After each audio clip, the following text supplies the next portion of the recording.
Should be a red light on the camera then. There is. So, repeat for us, what's the date today? Today is Sunday, November the 30th, 2014. Okay. And tell us your names. Charla Roxina Rosemary Nosky Cross. Mm-hmm. Alan Paul Cross Jr. Okay. What high school did you go to? I graduated from Mount Carmel Academy here in Wichita. What high school did you go to? Chaplain Capon Memorial High School. Hmm. Now today those merged, but at the time they were separate schools. All girls. All boys. So how did the girls and boys ever get together? You have dances or anything? Yes. CYO dances at our parish CYOs, and then they would sometimes have a citywide CYO thing, didn't they? Yeah. But there were sporting events. Catholic Youth Organization's what CYO stands for. The sporting events, for instance, for the basketball and the football, it was the boys at their school, but the girls were the cheerleaders. And so, you know, both schools, all the schools all went to those sporting events. And usually there was a sock hop afterwards in usually the Capon gym, because it was bigger and that But sort of thing. today Cape and Mount Carmel is all just one It's school all and it's one co-ed. school, But you were separate schools at separate buildings and separate addresses? Absolutely. How far apart were they? Well, at the time that I was in high school, there were 3 Catholic girls' high schools and 1 Catholic boys' school. And the Catholic girls' high schools were all either downtown, which was at Cathedral, and the other 2 were out west. One was, Madonna. no, it was Sacred Heart, and it was off of K42 and McCormick, close to West Street, that sort of southwest part of town.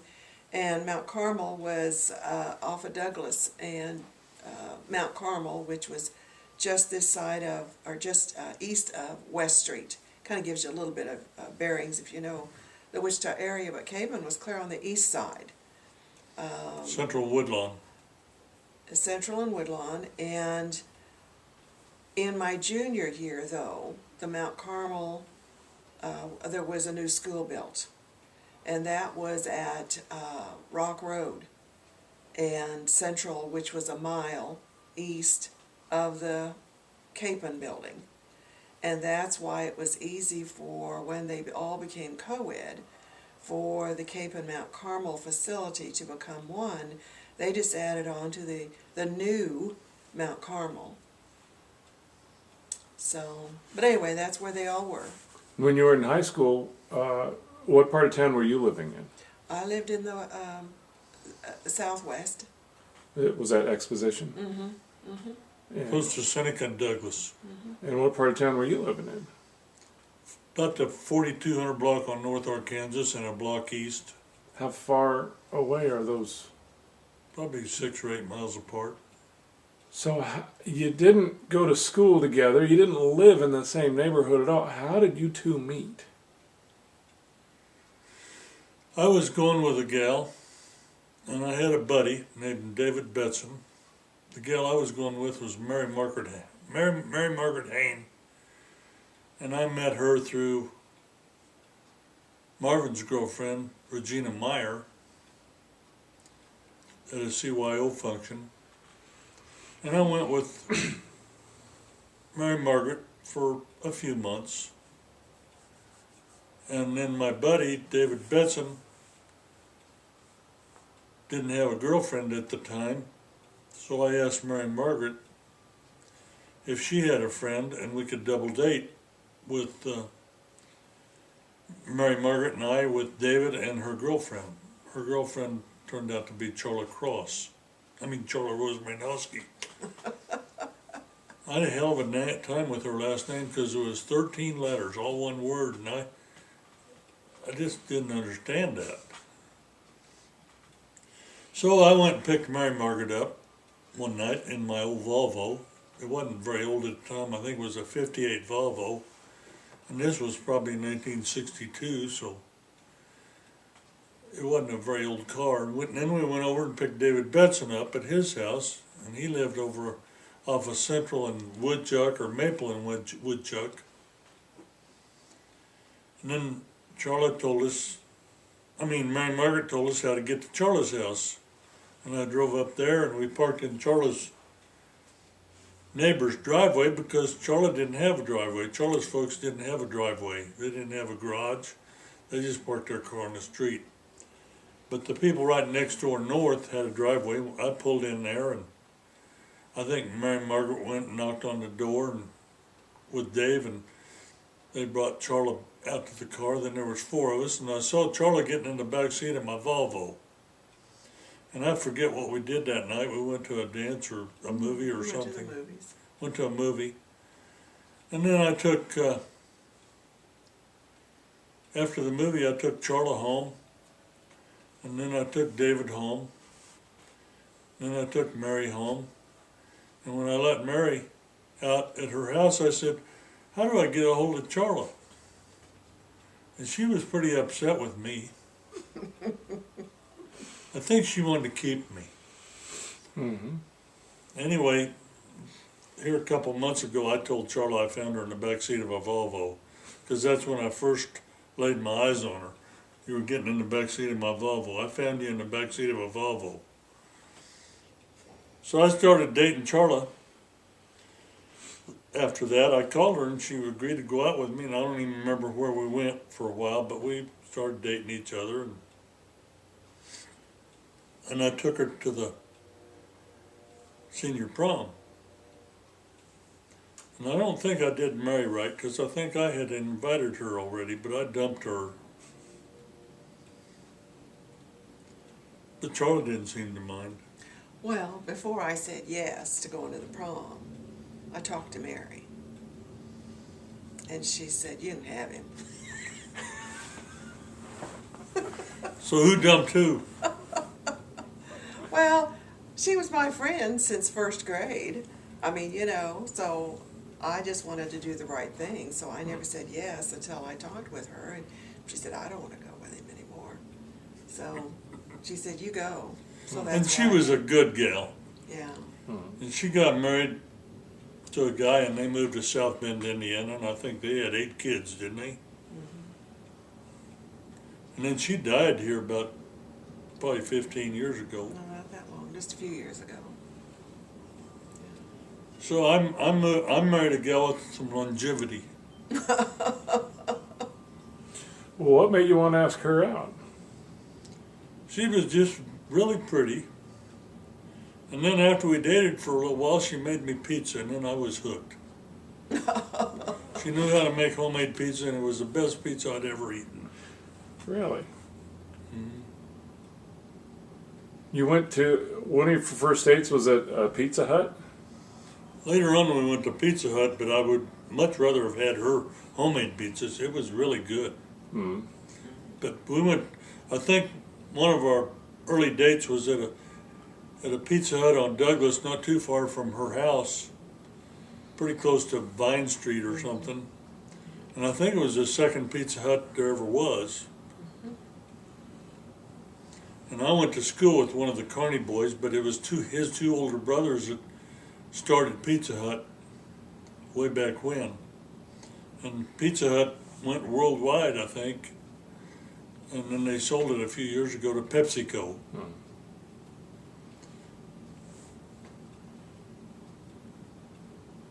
So you went to that prom. That was your senior prom? Yes. And what year were you in high school? I graduated in '62. Mm. So this is your senior year. She was a year behind me. We had started dating that spring of his senior year. And that was my junior year. So he went on to college in Oklahoma for a couple of years. And I finished my senior year in high school and then went to business college. Mm-hmm. So at the end of 2 years, we were kind of in the same place, and then we got married. Tell me about going north of 21st Street. I guess I led a very sheltered life.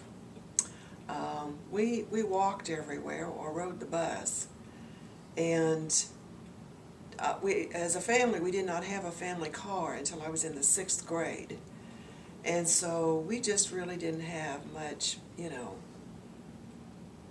reason to go anywhere. And so, and he's already told you how far north he lived, and I didn't. And I don't know, we'd been dating a month or two, I don't remember exactly how long, but anyway, one evening he said, I'd like to show you where I live and where my dad's business is and everything up north. And we came to a stoplight at 21st and Broadway. And I read the signs, and I thought, oh my God, my parents are going to kill me for leaving town. And we weren't even halfway to his house yet.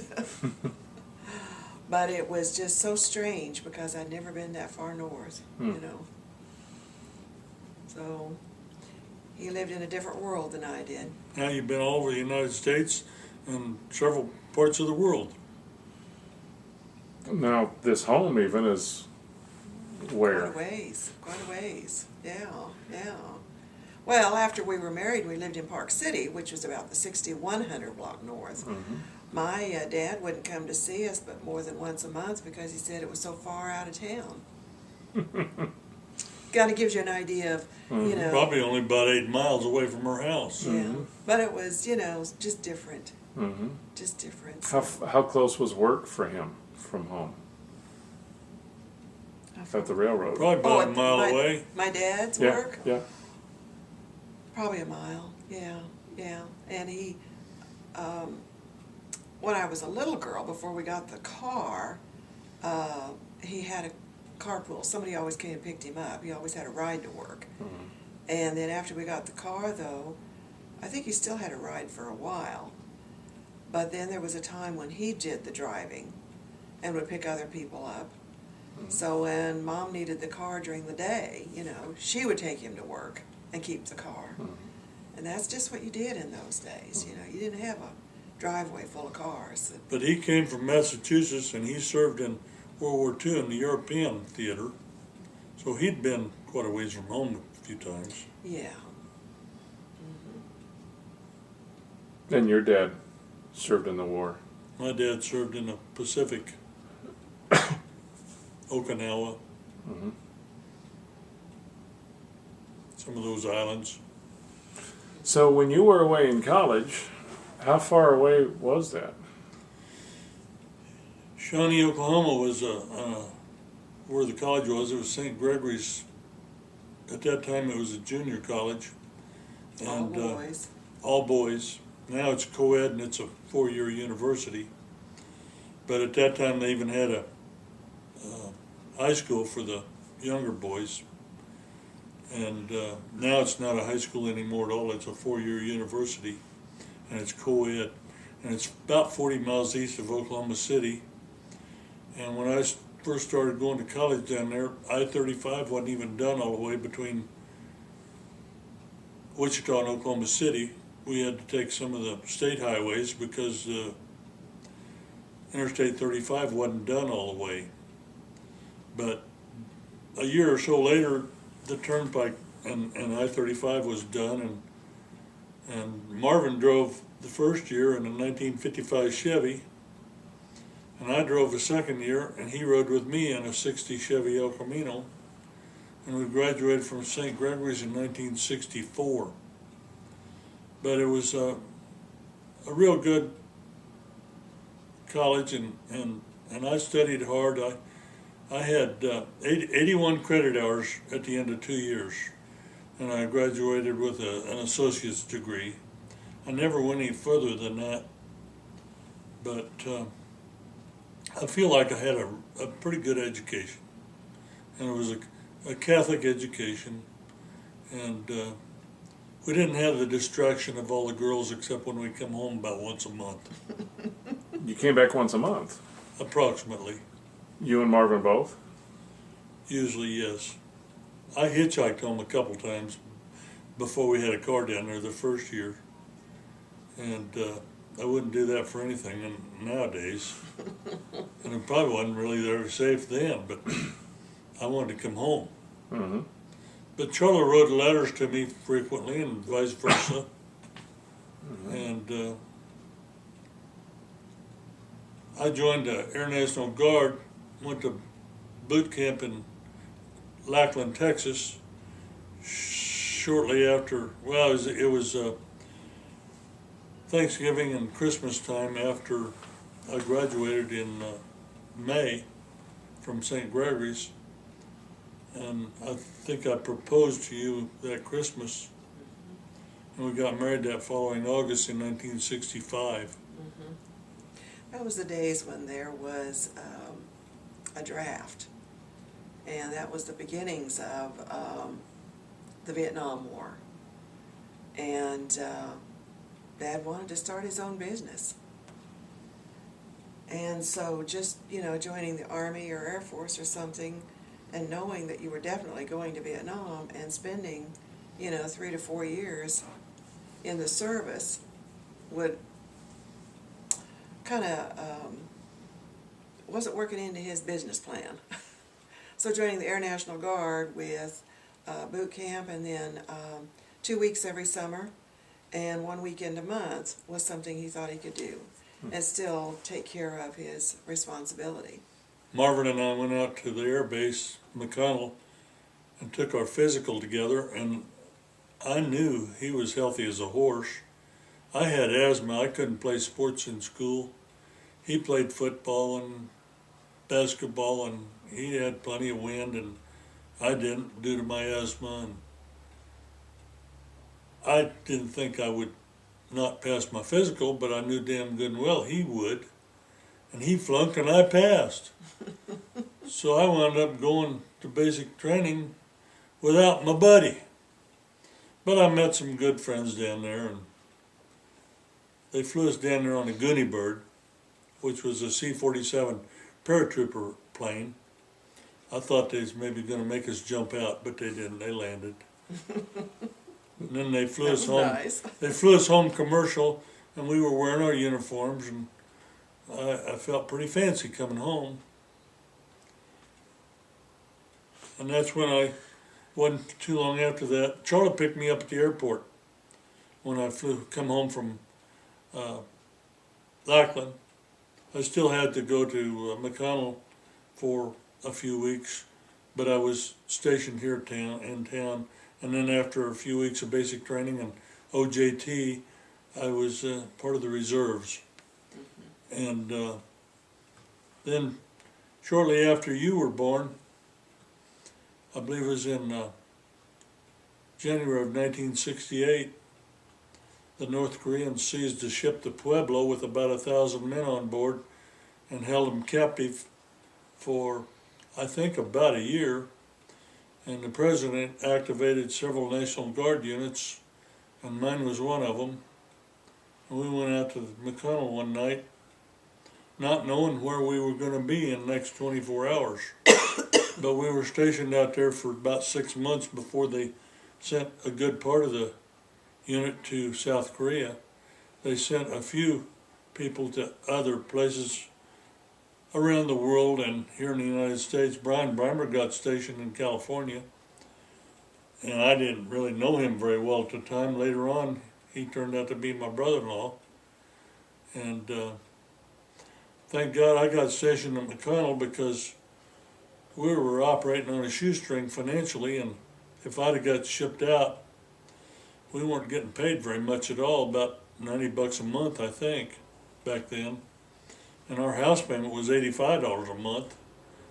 So I'd have probably had to file bankruptcy, but the good Lord was looking out for me, I guess, because I got stationed here at McConnell, and when I wasn't working at the base, I was working at my business, and at the end of that 2 years, I was able to avoid filing bankruptcy. We paid our bills. Sometimes we just barely paid them, but we made it.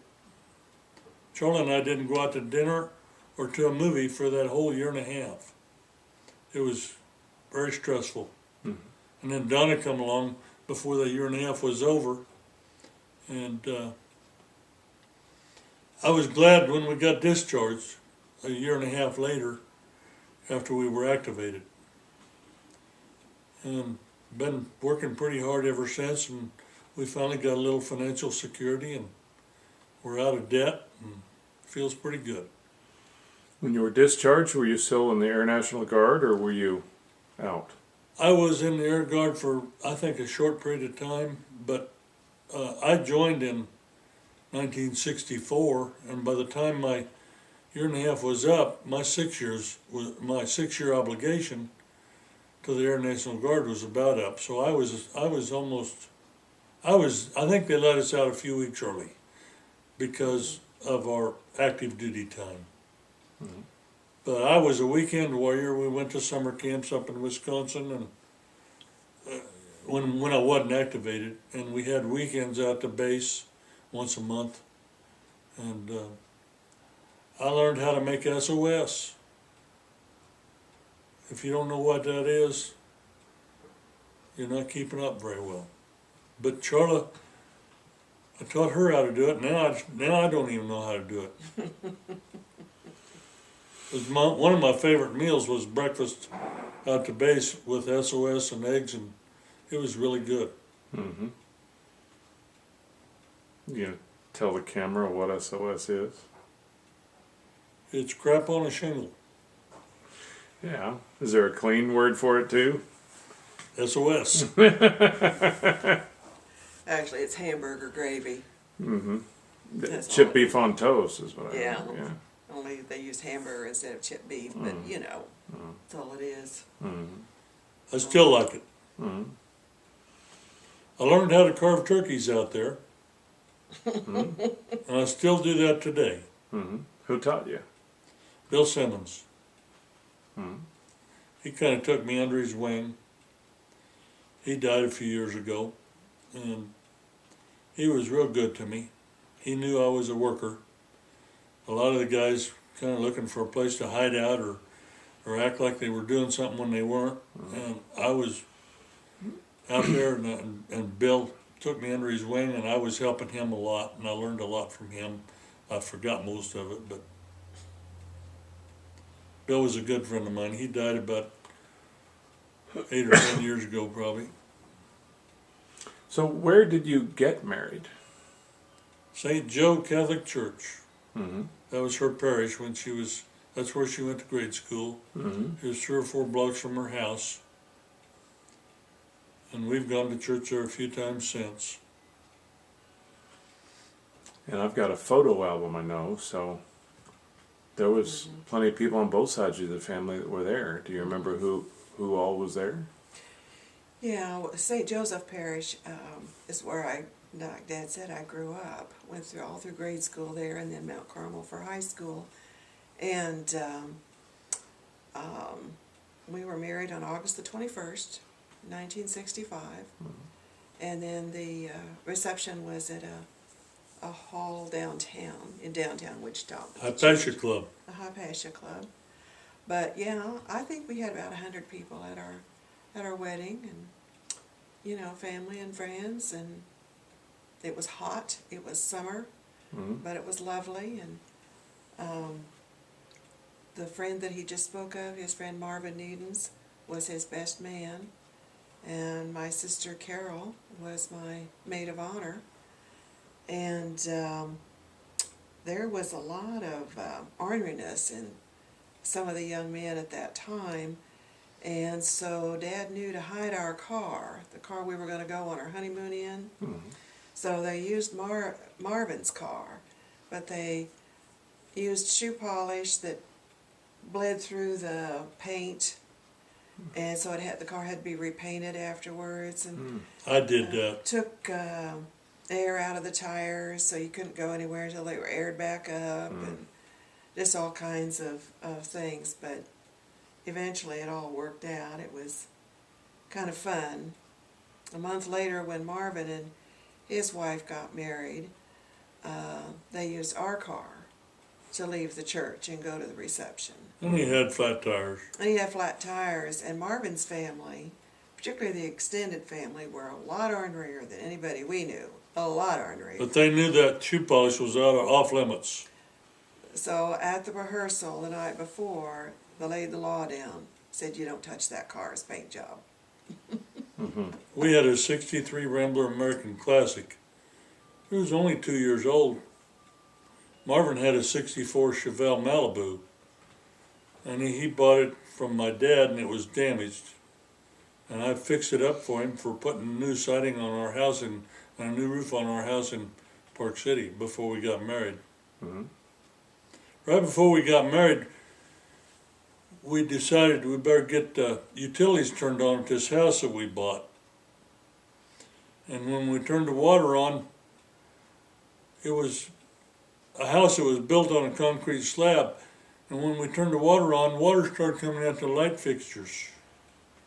Well, this house had sat vacant through a couple harsh winters, and the guy did not winterize the pipes. And they were galvanized steel pipes up in the rafters, up in the attic. And in late July or early August, I got up in that attic and I cut out the bad sections of the pipe and rethreaded pipes and put pieces in with unions, and I couldn't afford a plumber. Charlie was downstairs handing stuff up through the crawl space hole in one of the closets so I could work up in that hot attic. I'm surprised I survived that. But Insulation up there. we couldn't afford to hire a plumber, so I did it. Mm-hmm. And I wasn't a real good plumber, but I made it. Did it leak when you were done? No. Nope. And we lived there for 6 years, I think, didn't we? And then we sold it and moved to Bel Air, remember? How many bedrooms in that first house? 3, but they were all pretty small, weren't they? 3? Mm-hmm. They were all real small bedrooms. Mm-hmm. No basement, Mhm. concrete slab floor, Mm-hmm. a carport and a one-car garage. Mm-hmm. Small lot.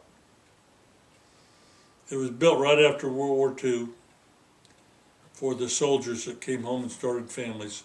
And we bought that house from a sheriff patrol officer that moved to Florida. He came back a couple of years later and he put a for sale by owner sign out front. And at that time, you could buy somebody's equity and assume their loan. And it was a 3% loan on a VA loan, wasn't it? A veteran's loan, I think. And it had probably 15 years left on the loan. But it was fully furnished with not the best furniture in the world, but it was a good starter house with starter furniture. And I bought it for $3,000 equity for the home and the furniture, and assumed his payments, and I think it was $85 a month. And that included taxes and insurance. But you know, when I was activated, I think I only made $90 a month. So everything was cheaper then. Mm-hmm. Tell me about your honeymoon. Where'd you go? You had never been north of 21st Street. No. I decided I wanted to take her to California and show her off to my grandmother and aunts and uncles out there and take her to Disneyland. We were still kids, you know. And I didn't have any money to go. I don't know how we were going to go. Right at our wedding party, my dad gave me $200. I might have had $150 or $200 saved up for that trip. But that $200 really helped a lot. We went to California and back on probably $300 or $400. Motels and everything. Disneyland and all. But things were different then. Mm-hmm. Now you can spend that much in less than a day. What kind of car were you driving? A 63 Rambler Classic, 4-door sedan. Mm-hmm. Really nice car for a young man. They laughed at me because I was driving a Rambler, I think. I wasn't driving a V8 Chevy or nothing like that, or a Mustang or nothing like that. You know what I mean? I was driving a Rambler. Car's in good shape? I bought it damaged and put a front end on it, and I didn't do something right because the radiator would, it must have had a bad thermostat or something. We had to stop every once in a while and put water in the radiator. All the way to California? All the way there and all the way back. We'd stop about every 100 miles and put some water in the radiator. I don't know what was the matter with it, But we kept going. but we made it. Yeah. We had to stop every once in a while. We had 2 5-gallon cans that we filled up with water every once in a while, and I had a funnel, and we usually had to add a gallon or a gallon and a half of water. Out in the middle of the desert, we'd do this. I wish I'd have known what. I never did figure out what was the matter with it. I was too young and dumb to know. You sold it like that then? Yeah.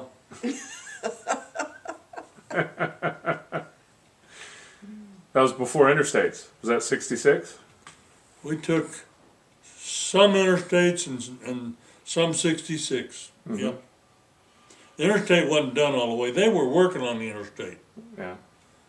And on the way back, around Santa Rosa, we were on our way home, and we were on some road construction, and this dump truck had slowed down quite a little bit. So I was passing this dump truck. He didn't have his signal on. I'm sure he didn't. And right about when I got even with him, he made a left turn and sideswiped our car. So when I got home, I had to fix that car. And it didn't hurt the dump truck. Of course, it was like a tank. And I don't know, we wound up in town at the judge's office or something, and I don't remember if he fined me or wrote me a ticket or anything. But it was embarrassing. But the highway wasn't done. They were driving dump trucks up and down the highway, hauling asphalt or gravel or something, and this guy turned right in front of me. You remember that? Yeah, I do. Well, what do you think of the trip to California then? That was pretty much it. It was, I think, one of the things that I will never forget is when we got into Albuquerque and checked into a hotel. They must have recognized newlywed. It must have been across our forehead or something, because just after we got into our room, got our luggage in and so on, there was a knock on the door, and there was a tray with 2 glasses and a small bottle of champagne. Compliments of the hotel management. I don't remember the hotel. It wasn't a hotel, it was a motel. So that was, you know, they're so much more informal than a hotel. So it was really kind of surprising, but, you know, it was just one of those little small bottles. When we went to Hobbs, New Mexico on the way. So I think that hotel was down south. I don't think it was in Albuquerque. It was in Albuquerque. Well, maybe it was on the way home then, Yeah. because that's the way we came home. We came home through Albuquerque, but Well, we went okay. on the southern route. Well, anyway, a hotel did give us that, you know. Yeah. But we did. You know, I saw the ocean and the beach, and we spent the afternoon one day at the beach and swimming, and I'd never done that before, and got to meet all of his family, and you know, the grandmother and Aunt Rosie and a house full of kids. and that was fun. That was fun. And mountains, we came through the mountains, you know, and I'd never seen mountains before, so it was, Desert. or the desert, yeah, the desert too. So that was quite exciting. Had you ever left town before? Yeah, actually I had. Just as a young girl, there was a couple of 3 times that we'd gone somewhere, but, you know, basically we never took family vacations or anything like that, so it was quite an exciting experience. Yeah, it was good. On that trip, did you write a letter? Did I write a letter? Yeah. No, but Dad did. I don't remember that. He wrote a thank you letter to my parents for me. I did? Mm-hmm. Did I tell him I found you in the back seat of a Volvo? No, they just said, I don't remember what all you said, but I just remember they were duly impressed. When we got home, they Well, said something about the letter. Mm-hmm. really? I don't remember that. You don't remember it either, because in that box there's a letter you wrote to his parents saying the same thing. Really? See, and you don't remember that. I did? Yeah. I'll be darned. Did you thank him for me? Did I? Uh-huh. I guess I must have. Said You didn't know what you was getting yet, did you? No, I wouldn't have thanked him. No, I don't remember that at all. Really? No, I don't. I'll have to see that letter. Yeah, I'll show it to you. How exciting. Where is it? In L.A.? It's in LA somewhere, yeah. Well, you have to copy it and send it to us. I want to see what she said about me. It was good. Oh my. No, you know, there is so much time that has gone by, you cannot possibly remember everything. And even if you have a vague memory about something, you don't remember all the details. So, you know. 49 years ago. Mm-hmm. Holy moly. So. And it's been a real smooth road ever since. hasn't Oh, it? absolutely. About as smooth as anybody could Yeah. possibly expect. But no, we've, you know, we stayed in that house. You were born in that house in Park City. And then I think I had just gotten pregnant with Donna when he was activated. So the Air Force paid for her medical bills, or mine and hers. And she was born when Dad was activated.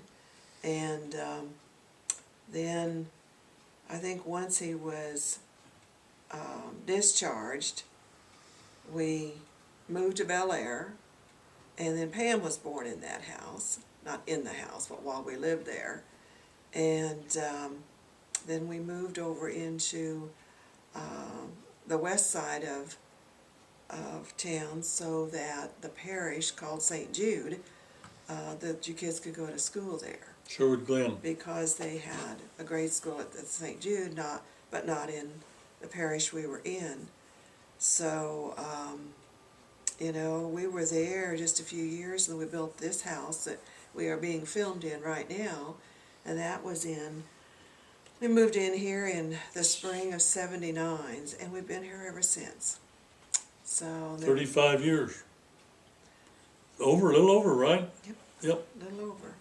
So this is, I guess you could call this home. Well, more than half your marriage has been in. Yep. Half my life's been here, Yeah. because I'm 70. I've been in this house half my life. There you go. Yep.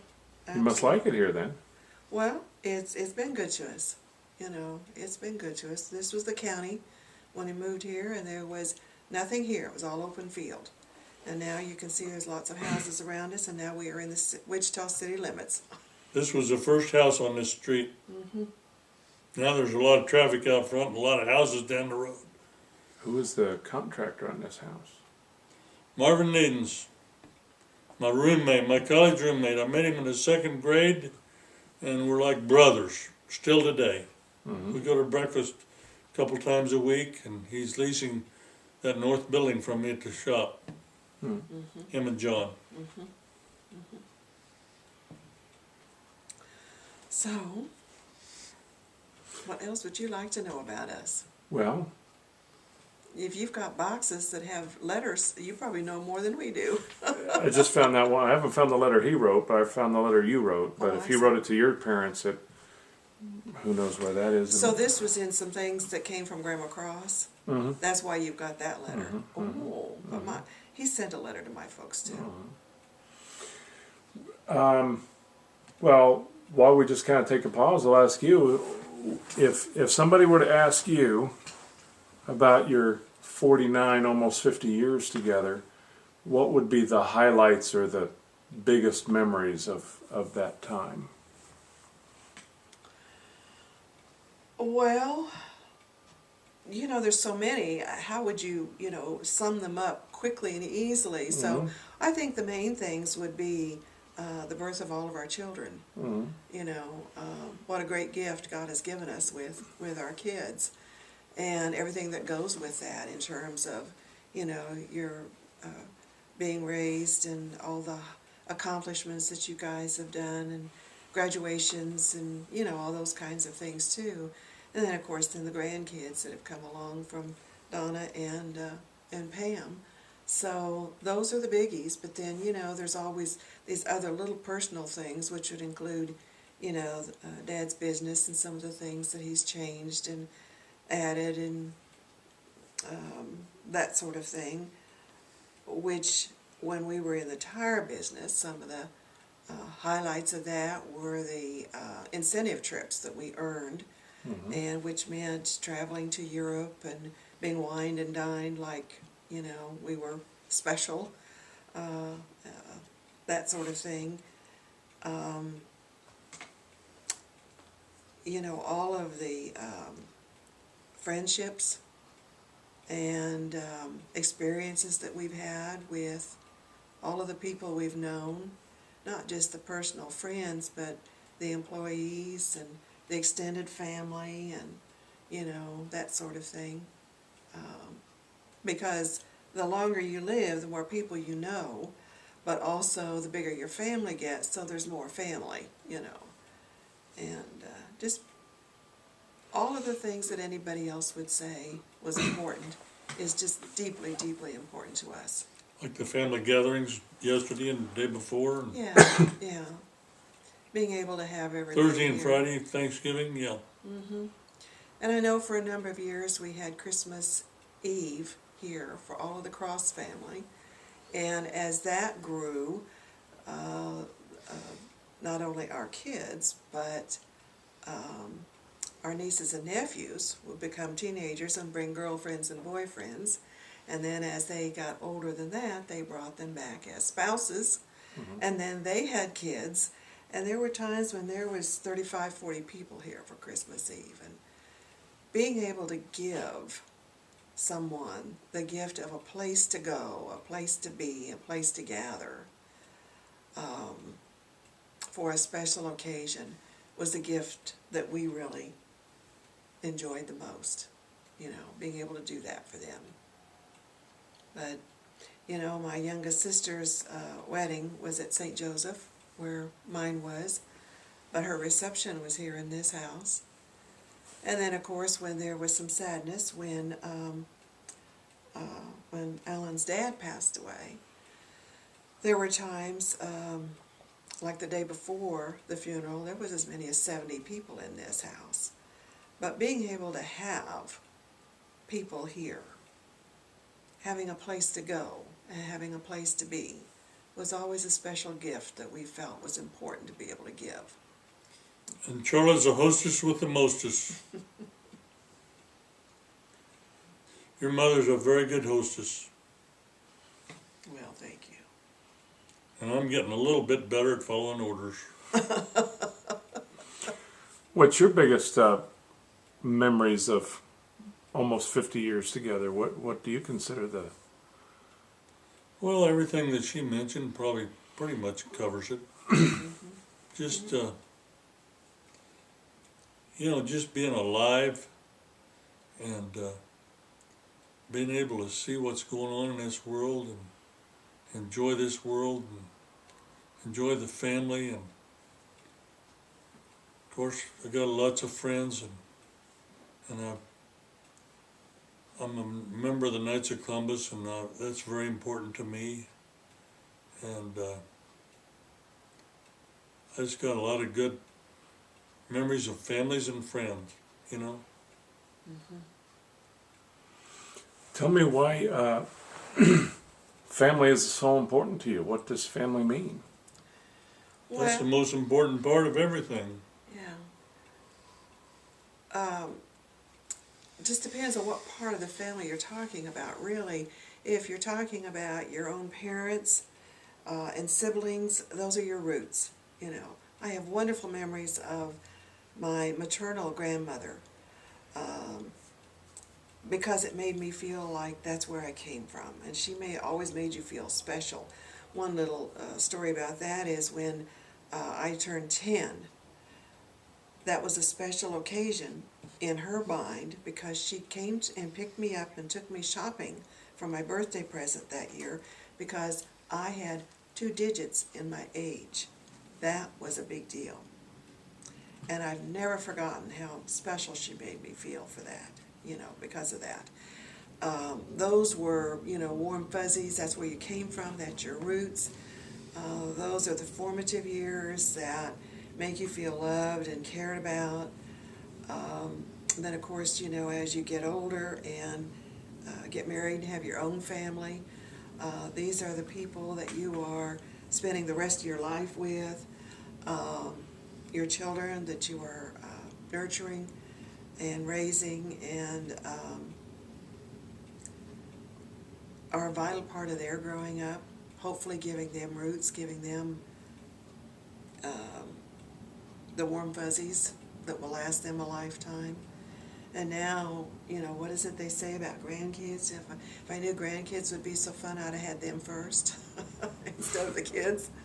But they look up to you and make you feel like you are important. And what a gift. Because I don't know about Dad, but I don't deserve some of the things that they've said about me. But oh my, just does your heart good, makes you feel it. And so you take the whole picture of all these people and all these feelings, and it makes you feel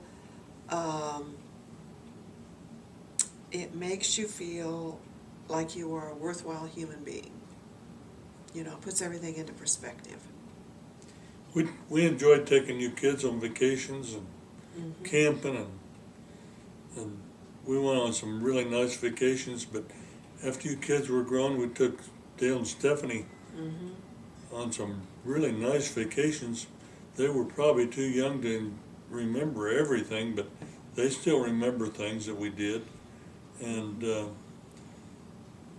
we took them to California, we took them to Washington, D.C., we took them to Austin, Texas, we took them to Mount Rushmore. We had some really nice vacations with the grandkids.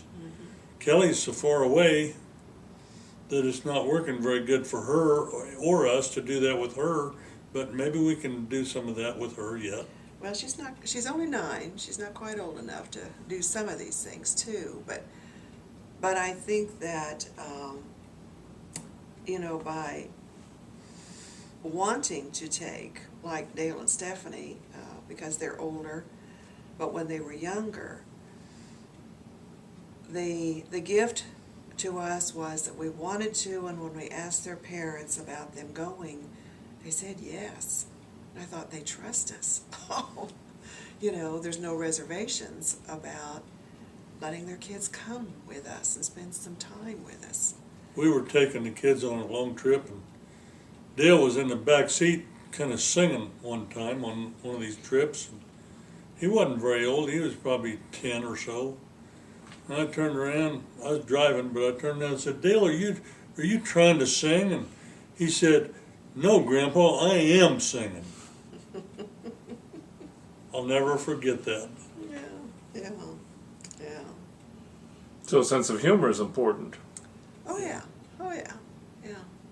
But I think, for myself, the fact that the parents of our grandkids have never shied away from allowing us to spend time with the grandkids.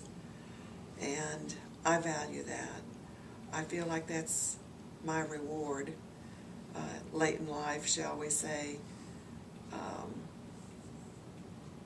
You don't always do things right as parents.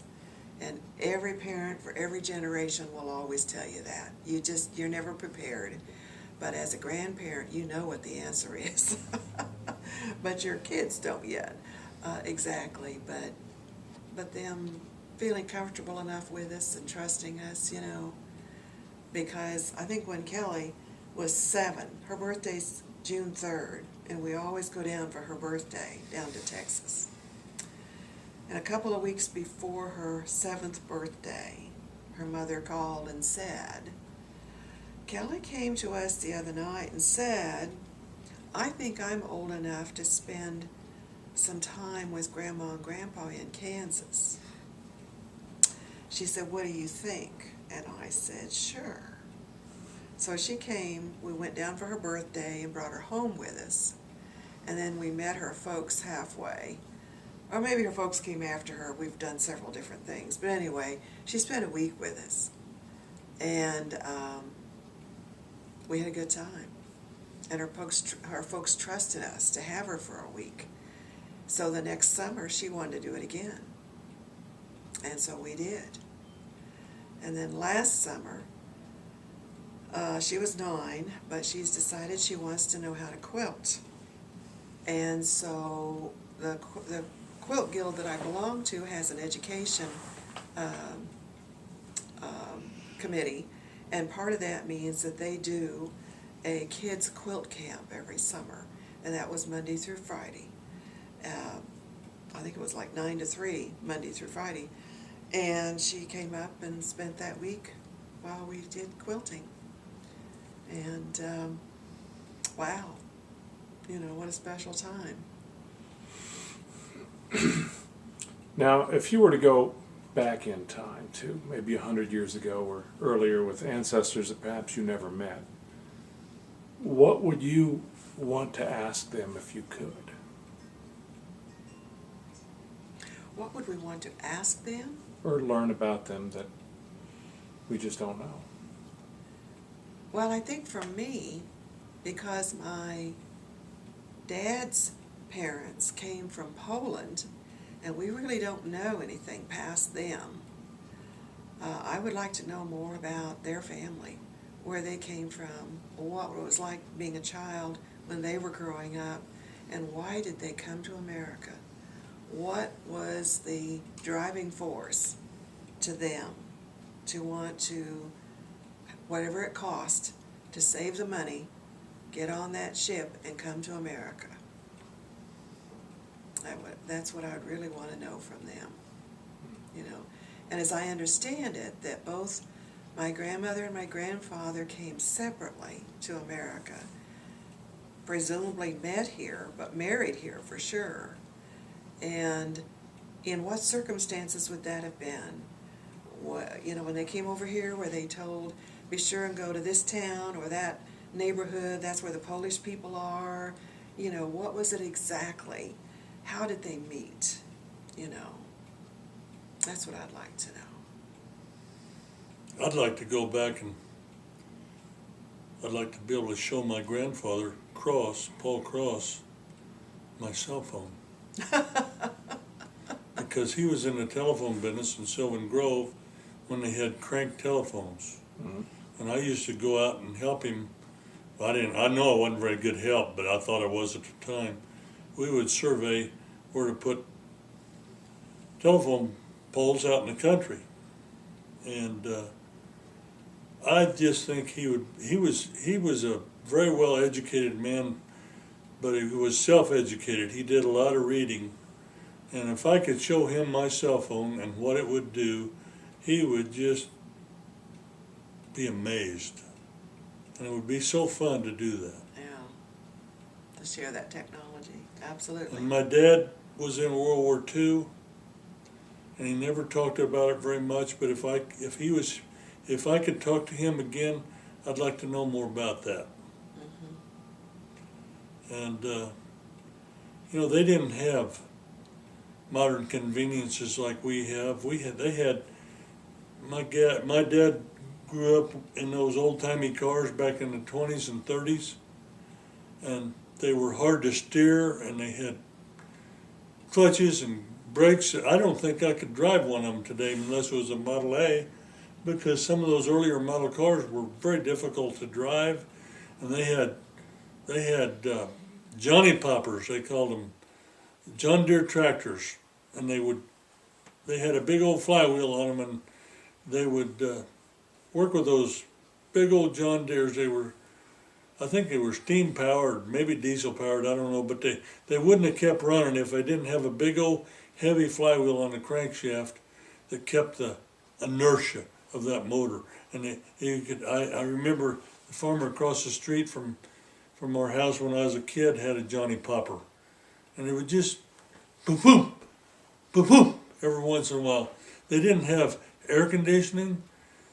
I don't know if my dad had electric lights in the house when he was born in. It's got electric lights in it now.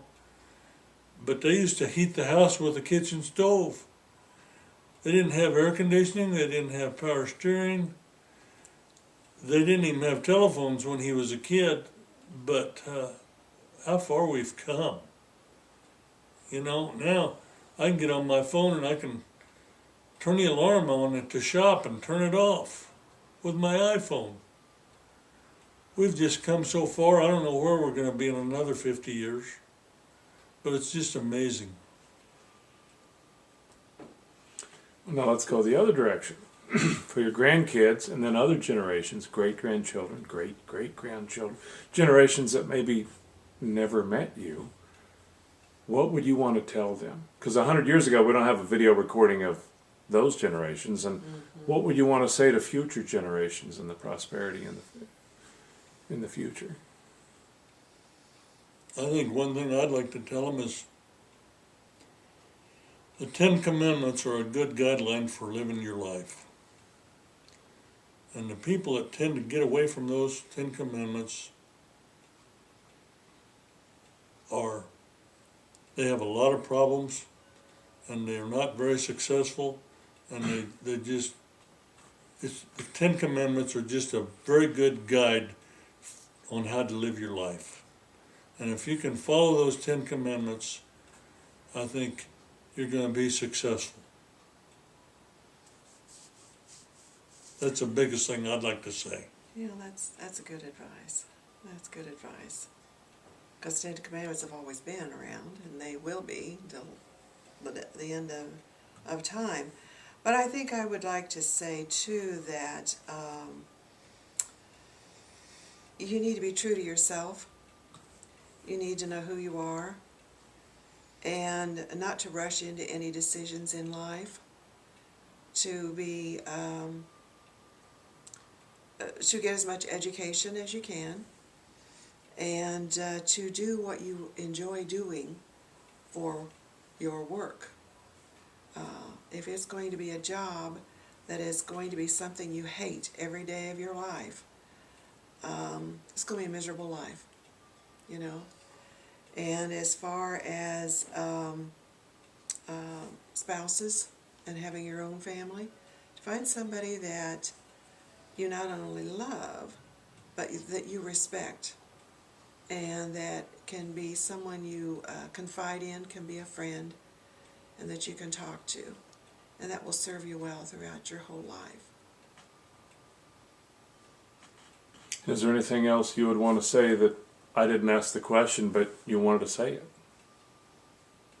I think you covered it pretty well. Probably so. Then one final question, with 49, almost 50 years of what's the secret to a successful marriage? Communication and honesty.